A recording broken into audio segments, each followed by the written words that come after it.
Okay, let's get going. If you are a composer or musician that wants to communicate how to perform something to another person, you have two options. You can either teach it to that person by ear, by rote, which is totally acceptable depending on the time and place and culture. It happens all the time. The other option you have is notation. And any good notation has to show at least two things. Has to show pitch, how high or how low the sounds are supposed to be. And it also has to show duration, how long or how short those sounds are supposed to be. So as we study notation and how to read music in our context in the choral classroom, we're going to start with pitch today. So we have some staves up here, one staff, two staves, vocabulary lesson for the day. And we use the staff to write music on. And here's why. If you just write notes kind of in space in the sort of contour that you want the melody to be in, it can still be really unclear. For example, how about this masterpiece here? Let's make sure you can see it in the camera. This right here.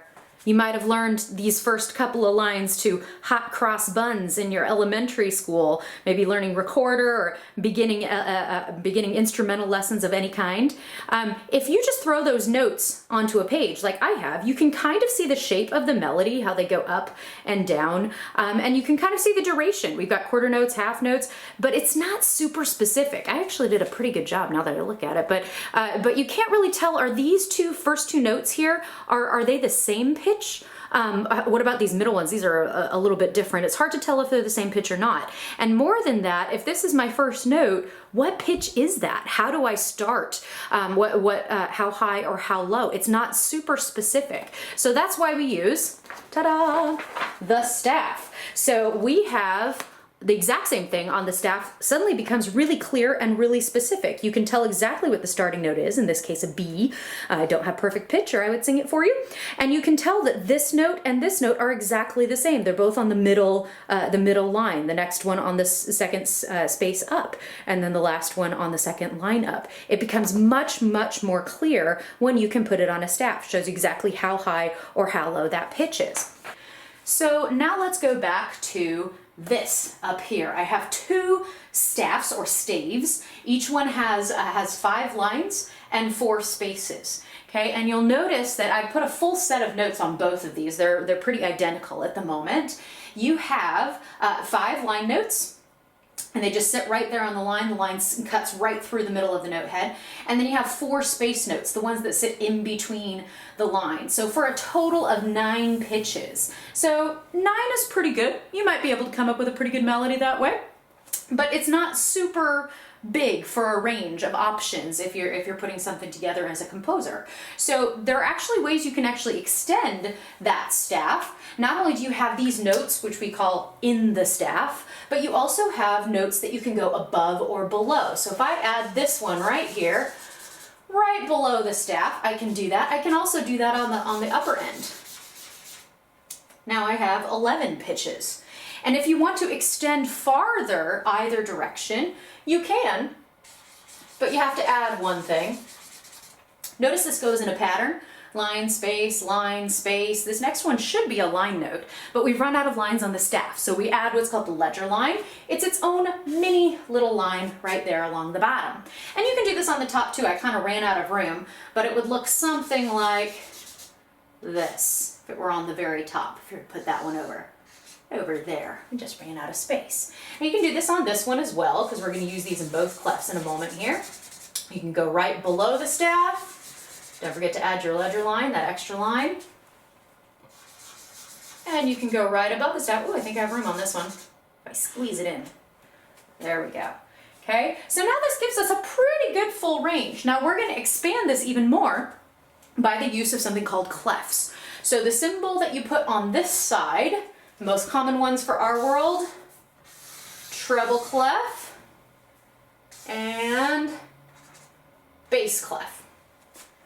Okay, so before we move on to the more specifics about the ranges of these two clefs, we're going to start adding the letter names for each of these pitches. So there are only 7 letter names for the musical alphabet, A, B, C, D, E, F, and G. After G, we circle back around to A. And those letters go from low to high. A, B, C, D, E, F, G, A, B, C, D, and so on. the very first note over here, this is kind of an important one. We'll go back to it a little bit later, but just take my word for it. This very first one is C, okay? Middle C we will learn later. Okay, now going through our musical alphabet, A, B, C, after C comes D, then E, F, G, and then after G, don't forget, there's no H, goes back to A, B, C, D, E, oh that's a funny E, let's fix that up, there we go, F, G, and then this little guy that got put over here is an A. Okay, so those are the letter names for the treble clef. Now the bass clef is a completely different range, so you're going to have a different set of letters. And again, just take my word for it for now. But this very lowest one down here is not a C, even though it kind of looks like a C. It has a similar placement. This is actually going to be an E, and we go all the way through the alphabet again: A, B, C, D, E, F, G, A, B, C, D, E, F, G, A, B, C. There we go. So if you're thinking in terms of range, think of it this way. E, F, G, A, B, C, D, E, F, G, A, B, C. This is actually where you switch over from the range that the bass clef covers to the treble clef. This note, this C, and this C right here are the exact same note, and they are called middle C, which is why it's one of the first things that you learn if you ever take beginning piano lessons. You learn how to find middle C, because it's that transitionary note between the bass and the treble clef. So now that gives us a really big range of pitches, and I know that some of the letters repeat themselves, all the letters repeat themselves, but this gives us a lot to work with if you're trying to communicate a musical idea, as our composers do. Okay, so just to keep our eyes on the goal here, the goal here is to be able to look at any note in the treble or in the bass clef and be able to go off the top of our heads, that's a G, that's an E, that's a C. You have to know them really, really well, okay? So one of the ways that we do this is we break down the note names by lines or by spaces. If this doesn't work for you, if you would rather make some flashcards for yourself and just memorize what they look like, more power to you, go for it. But this is a pretty standard way that a lot of people do this. This way you don't have to be counting and saying the alphabet in your head, A, B, C, it's an F. You don't have to do that anymore, okay? So this is just a method. If it works for you, great. And again, feel free to pause if you want to copy something down. That's the great thing about video teaching. You can pause or mute me anytime you want to be able to catch up on your notes. Okay, so we have line notes and we have space notes. We're just going to do the ones that are in the staff at this point. Okay, and we've got 5 line notes here, just like we did before. Okay, so very bottom one, if you'll remember, was E. And we're going to skip over this space note here. That would be our F.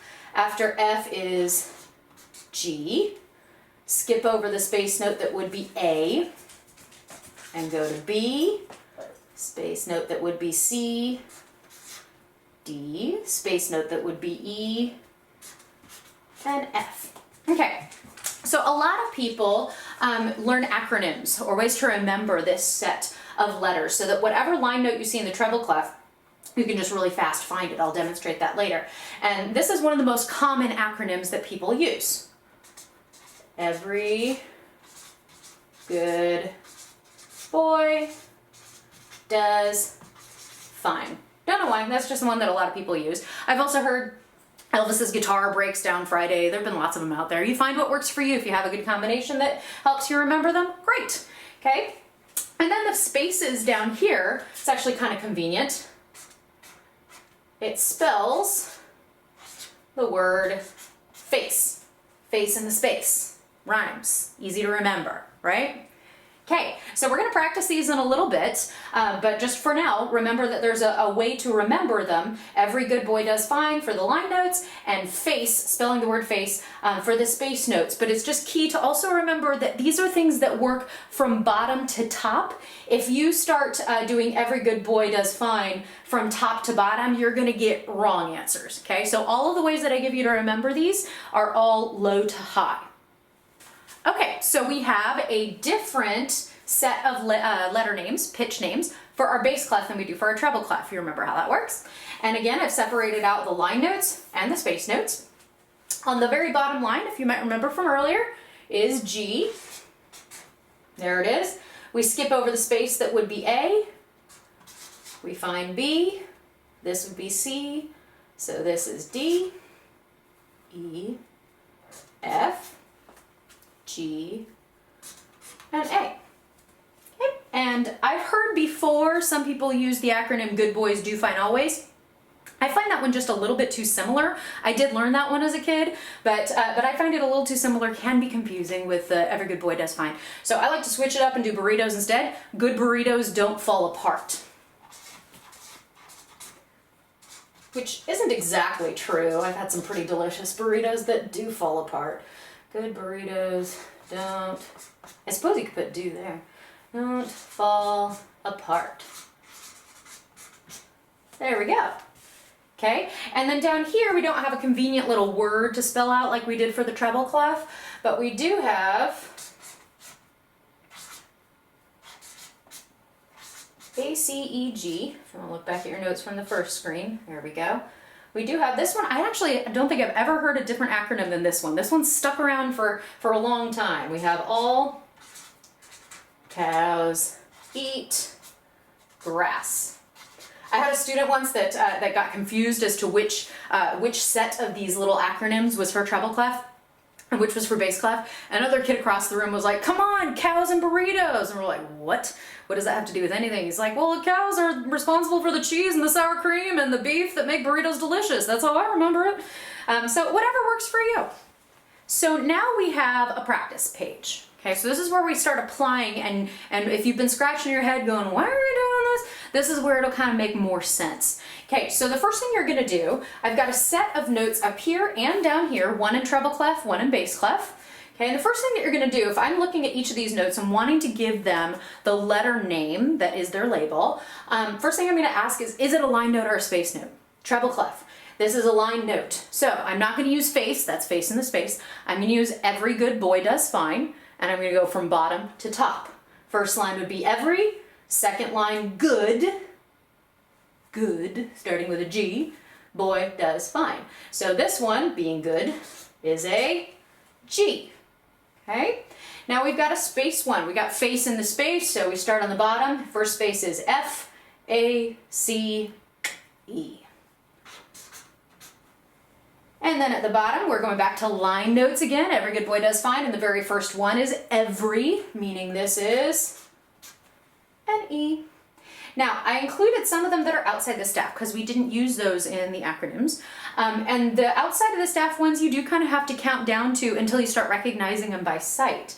So if you're going up this direction, you're going through the alphabet the correct way, A, B, C, D, E, F, G.